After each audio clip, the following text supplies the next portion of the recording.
இங்கு தமிழர்களுக்கு அடுக்கடுக்கான துரோகங்களை தான் ஒன்றிய பாரதிய ஜனதா அரசு இழைத்து வருகிறது. அதனுடைய ஒரு பகுதி தான் நேற்று நாடாளுமன்றத்தில் மிக ஆணவத்தோடு, அகங்காரத்தோடு, திமிரோடு இன்றைக்கு ஒன்றியத்தினுடைய கல்வி அமைச்சராக இருக்கக்கூடிய தர்மேந்திர பிரதான் அவர்கள் தமிழர்கள் நாகரிகமற்றவர்கள் என்று சொல்றாங்க. நான் கேட்கிறேன், அந்த அமைச்சர்களாம் அமைச்சரை இனி அமைச்சர் அவர்கள்னு சொல்ற கூட எனக்கு வாய் வரல.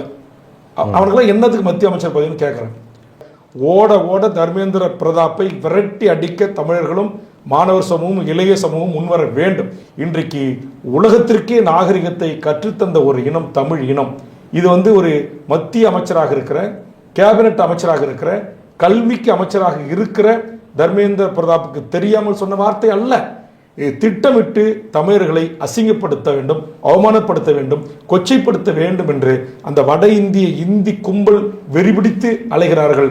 அந்த வெறிபிடித்த கும்பல்கள் தான் தமிழ்நாட்டில் இங்கு தமிழனாக பிறந்த அண்ணாமலைகள் போன்றவர்கள், தமிழிசை போன்றவர்கள் எல்லாம் இன்றைக்கு தோள் கொடுத்து துணி நிற்கின்றார்கள். அந்த கட்சியை வளர்ப்பதற்கு இன்றைக்கு இரவு பகல் பாராமல் தன் சொந்த இரத்த உறவுகளோடு இன்றைக்கு சண்டையிட்டுக் கொண்டிருக்கிறார்கள்.